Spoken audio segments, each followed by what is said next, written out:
Welcome to our Go Moment today. We have a very special guest with us, Josh Toala. Hey guys.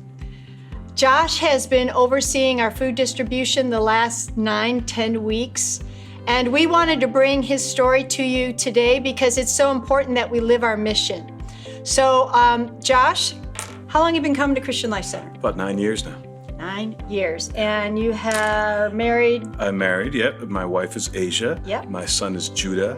My daughter is Aubrey, and my 17-year-old is Josh, who will be attending Valley Forge this coming year. Way to go, Josh. Yeah. Now, also, Josh has been working with the food distribution. Our food distribution was really kind of unexpected and yet totally ordained by God. Josh, how did you get connected to the food distribution? Tell us how that came about. Honestly, I think through the channel of outreach and just wanting to care for the churches and the families. Previous to that, with some of the foster care work, it was just right. Some of those avenues that kind of were already there.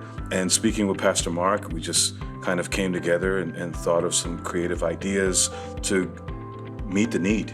Yeah. And the first thing we did was finding some suppliers the first couple weeks, and that worked for a while. Yeah. Then we got Convoy of Hope to come in, which was about 37,000 pounds of food, and that was gone within a matter of 3 weeks. So it's just been awesome to see how we've been able to distribute all this hope. I look at it as hope, and instead of food, because it reminds us of the why instead of the what and the how. Yeah. I think also with all the volunteers, I want to take a moment to and thank very key people that have helped us. Ed Peretti has helped us since day one with all of the volunteers coming in. He would check them in with their temperature. He would do a thermometer check with them. John Kennedy and Ernie Rare were kind of our logistic guys. They took care of all the pounds and the items that came in. And it's just been awesome to have key people to help us do all of this work. One thing, let me play off of that for a minute, because one thing about living the mission is the teamwork that it really takes. It's never really about any one person. Yeah. And when one thing I've loved about the food distribution was the willingness for the people to come out in a COVID-19 environment and say, how can I help? Because I think sometimes caring for others and meeting a need and responding in a crisis situation, as believers in Christ, we always feel that higher calling, like, God, what can I do? I know this is serious in a crisis, but I still want to do something. Did you feel that same kind of desire yourself, Josh? Yeah, it really, I think, universally as servants and Christians, it starts with the yes. I think with the yes in your heart, God can do so much. Yeah. And I think everyone can resonate with that, because we get so caught up with accomplishments, but not so much on the attitude. And God cares about the attitude.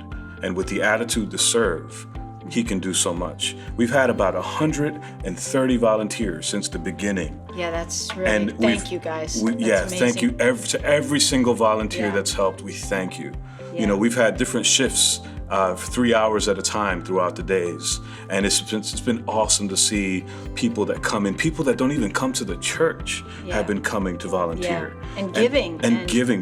People that aren't even members are giving. Really exciting. And I wanted to support as many people that may not be able to come and help. You can support monetarily as well, because that's what we've been seeing. Yeah. And through the email that we started with care@clconline.org, people have been calling in and emailing about deliveries and food and how they can help and donate. Yeah. It's been awesome to see. It's been great. Oh yeah, overwhelming. What's been the biggest challenge?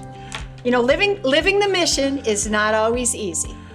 So what do you think your greatest challenge has been in it, Josh? I don't look at them as challenges. I look at them as little concerns. Okay. I think for me, the biggest concern was energy management for myself, because I love to serve so much. Yeah. I'll stay here day and night, and I'll do everything on my own if I have to. Not for accomplishments or a pat on the back, just because I like to get it done. I think being a worker or being a helper in the time of need is there's no time restraint there. If you love it, you'll come in at 9 a.m. and then before you know it, it's like 6 and you're still doing it. Because you're not thinking about anything else. Yeah. So that's been the biggest one. But once we got the team and we're able to kind of get a good system going, we were able to do so much more. Yeah.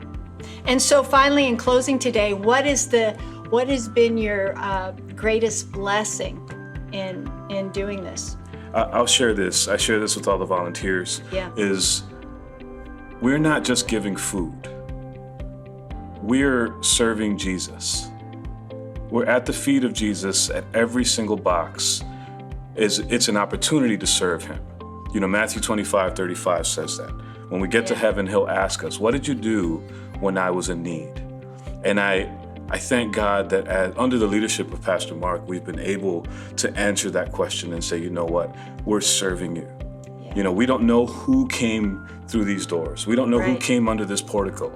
Thousands of families, but those are thousands and thousands of opportunities to serve Jesus. And that puts a joy in my spirit that we got to serve him. Amen. And it's not about the achievements or how much we've done, but it's how we done it. What's the heart behind it? And it's been that. We're giving hope to everyone in need, and we're here for our community. I think that's the biggest one. People from the community need to know that there's a church that is here for them. And throughout all of this, even after the pandemic, we'll be here. Well, thanks for joining us today, Josh and Sharon, and God bless. We love you all.